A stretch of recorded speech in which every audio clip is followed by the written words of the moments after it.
You want me to open it up, or are you? Because I don't know how that works. Because are No, you the host?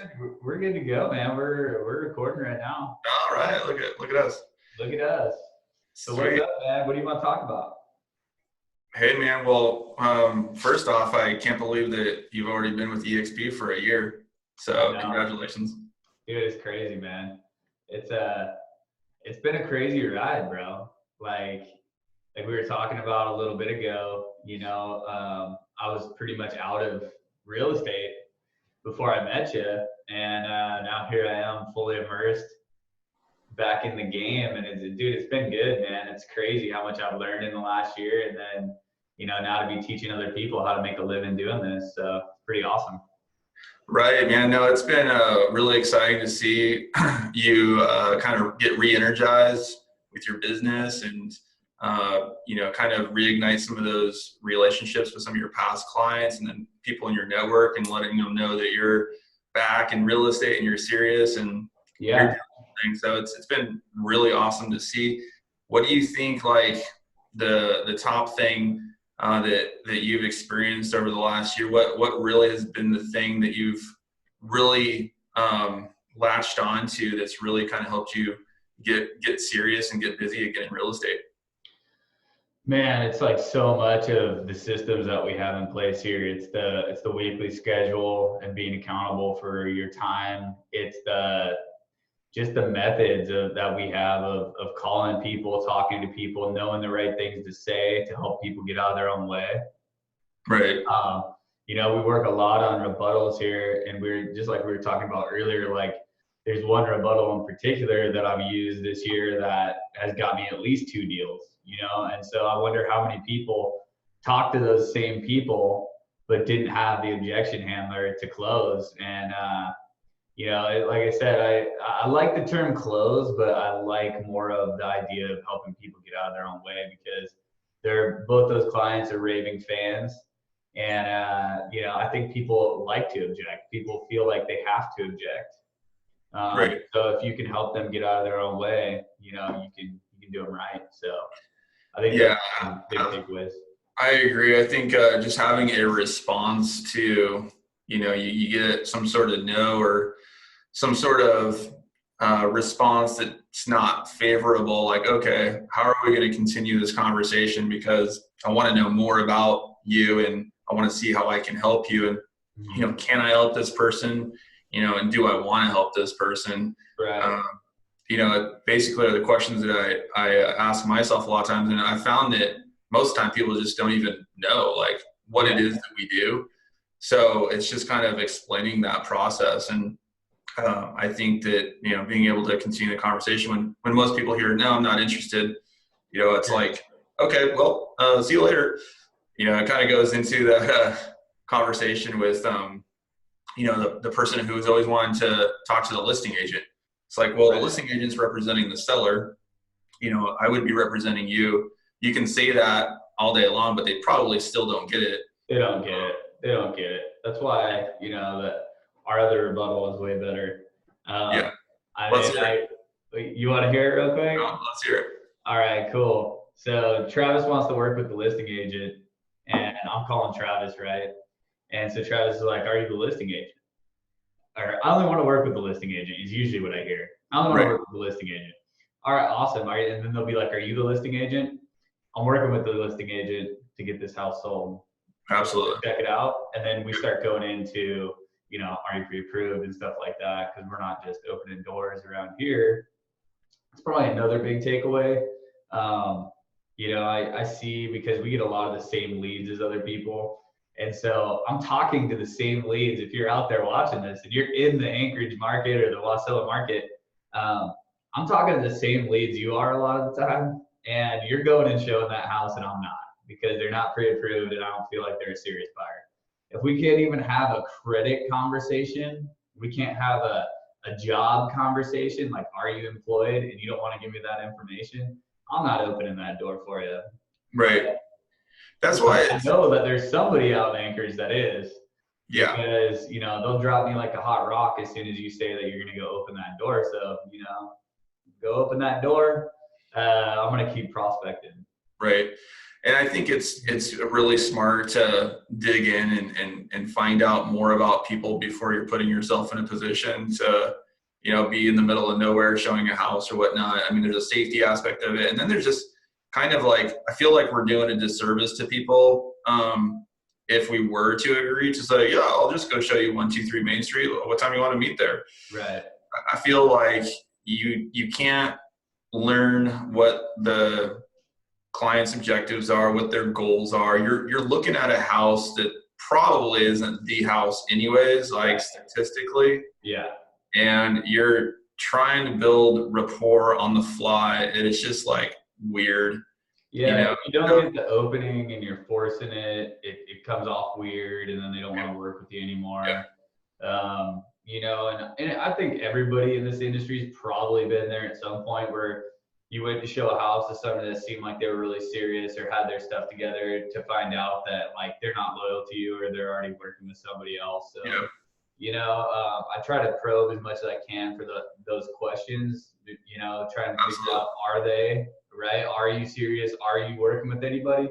And sometimes people are just going to fib, and you're going to go out and open that door, and they're really committed to working with somebody else or whatever. And it's going to happen, and that's okay. But I'm trying to mitigate that as much as possible, because, it's not a dollar productive activity for me to go show somebody else's client a house. Right. I find that when we slow it down a little bit, like usually people are, they just really want to get in the door and see the house, but they really have no idea about the home buying process and where to start, and even, getting pre-qualified and knowing what earnest money is, and what the whole 30 to 60 day process looks like to close. And I find that, when we slow it down and we get face to face with them and do our buyer consult with our flow chart and walking them through start to finish, explaining what representation is, and explaining some of the hazards out there, some of the risks, some of the things that they should be aware of. I think that they feel armed with the right information to go out and make a solid decision on whatever they're going to make. So that's really huge. It's just like slow it down, Yeah, those are big takeaways. And then having the assurance of the buyer broker agreement. Like when I came from the other place, I didn't know of anybody that was using a buyer broker agreement, and I'm sure that there is somebody there doing it, but I bet I could count on one hand the people in Anchorage that are consistently having their buyers sign a buyer broker agreement. I think it's an extra level of professionalism. And I think instead of constantly yelling, the sky is falling, I think if more agents were operating, or licensees, because I know somebody's going to ding me on the term, if more licensees were diligent about raising their level of professionalism and not constantly having a race to the bottom on commission, I think people would not have so many objections about commission. I rarely hear that objection anymore, because people know they're getting the goods. I sit down, I deliver a buyer consult, they're confident in what I'm delivering to them. They know that they're in good hands, and I don't get the objections about commission and things like that. My fees for services, as we like to refer to them. And it's kind of funny, because I made a post about that, about fear producing words, or inducing, or what I want to frame it. And people were like, there are no fear producing words. I would beg to differ. Go on a listing appointment and start throwing around terms like contract, and that's a trust agreement, baby. I start throwing around terms like commission. No, these are fees for my services, because you need to frame it in a way that people understand. Commission's a scary word, man. Car salesmen get commission, right? Professionals get fees, so it's fees for my services. So I think all these things, when you start to stack them up on top of each other, has changed my business, and it just makes me want to bring more people into the business. When you're operating in unsure footing, when you just don't have a good foundation in the industry, and you don't feel like you really know what you're talking about, you don't really know what value looks like, you need a model like this framed out for you. And in time, like we've seen with Brad and MJ, after a little time goes by, you start to see them feel really confident when they start interacting with other licensees and brokers in the area. Like, they're confident in what they're delivering now. It took what, 8 months, 9 months for it to break through. But now that it's broken through, like, I mean, I can tell in the way they walk, that they're confident now. I think it's really important to when people enter real estate, they maybe want to go to the place where, maybe it's just where everybody else goes, or maybe it's a big fancy building, or maybe somebody's really charismatic and really good at influencing people. But you should probably think about where you're going to go to learn the best habits, because it's a really critical time to be new in anything, as in the first year or two. Like whenever you start a new job, it's like, you can go someplace and get some really bad habits in this industry. Sure. And you're just not you're set up for failure, basically, for the rest of time.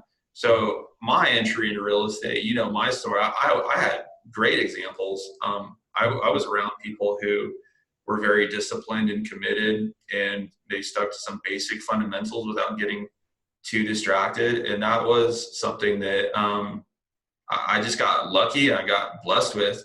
And I think that when you just simplify your process, and first of all, have a process, in a program, a training program, like we send everybody still to Agent Ramp Up. It's that 8-week course with Corcoran and consulting and coaching. Really great program. It's time management and accountability.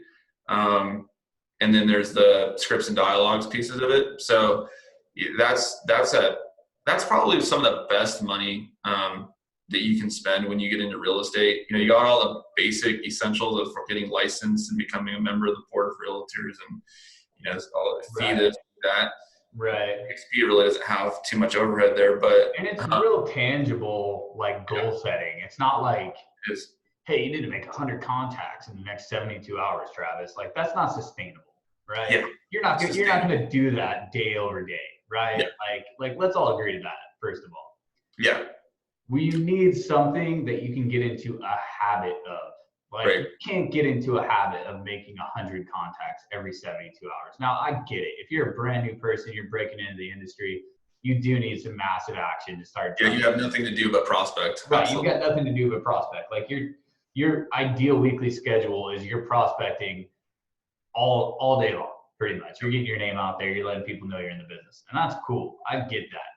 But let's talk about sustaining a business over a long period of time, right? Maybe you've been in the industry for 5 years, right? Yep. I guarantee that there's better ways that you can use your time to generate more business. And that's kind of what I've learned here is like, I can do as much business or as little business as I want. It's all on me, but I have the numbers. And, I've heard it quite a few times, like, you're a fool if you're in any industry and you don't know your numbers. And so I think that's really important. One really important thing about Agent Ramp Up is people are getting those numbers. They're understanding, like, if I want to make 6 figures a year, I need to be making 30 contacts a week. I need to be having real estate conversations regularly.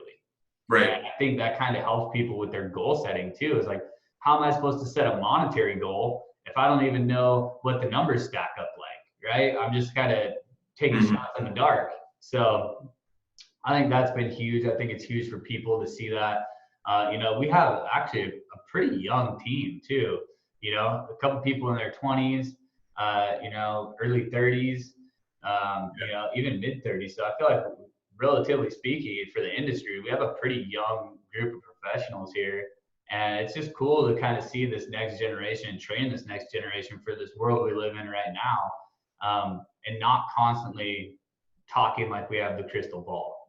Let's do what we can do right now. And who knows what happens in 5 years. But I'm not going to sit over here yelling the sky is falling when there's deals to be had. Yeah, it gives me a little anxiety to see the people that, have the paralysis, paralysis through analysis. And it's just like they're not growing. They're not generating any business because they're focusing on just like stuff that's out of their control. That's like just keep on going. It's just like anything in life. You can get distracted. You can have people that are doom and gloom. And if you buy into that, then it's going to have an effect on your psyche. And I mean, I think that it goes into like just associating yourself with people who are motivated and not going to get distracted by that stuff too. It's Right. just like there's a lot that goes into who we associate ourselves with. They have to have a zeal, they have to have a passion, they have to be motivated. Really, the byproduct for me as far as wanting to partner with people and team up is like, I just want to kind of like be a little bit inspired by you, because like I'm going to give you the goods, but I just want to see you go kick butt. And with you kicking butt, we're all going to kick butt, and I love that. And that's what I've seen you do as well. Right. And I always kind of thought, what I thought was really cool about when I came on board is like it was like a next level of real estate. I had the basics. I could get through a transaction, but it's like those minute details where you truly win a deal for your client, right? And it's that understanding of what those details mean, what those boxes on the contract equate to, right? And where you can tighten it up when you're competing, right? And so like I feel like at this point I'm so confident in what I can do for somebody that I really do feel like I'm truly the best option, right? Yeah. Like, I mean, you're a pretty good guy too for them to work with. So I feel like right, but I truly feel that way where I'm like, if you work with me, like you're gonna get, like I'm gonna be able to deliver better for you than anybody else around. I feel like we dig into those details. Like our Wednesday training is such a higher level training than I've ever experienced before, and it's specific to like our local environment, setting our people up for success. We're not speaking in generalities. We're giving away the goods every Wednesday at 1 p.m. here at 651 East 36. There we go. Yeah, I think we can go from 30,000 feet to 5 feet very quickly. We're talking about like some economic stuff. We're talking about what we're seeing nationwide. We're hearing great stuff coming out of EXP world. So that's a really sweet place to go to get the goods, because the magic sauce is in EXP world. People are doing this stuff at a high level in like wherever US, like East Coast, for example. And they're not afraid to give you the secret sauce because they know that you're not in their market, and it's really, they just want to share. It's just a collaboration environment. So it's fun to go to that training, take that secret sauce and apply it to what we're doing here locally, and go from 30,000 feet to 5 feet, like just like that. And I think that that's where the value is in what we're providing for everybody when they come to our training. I think there's always something that's a takeaway for sure. Absolutely, man. It's clutch training for sure, dude. I know we can talk forever, but I think it's a great first sesh, man. Yeah, it was fun. We'll have to do it again. Same time next week? Same time next week. All right, man. We'll see you later. Later.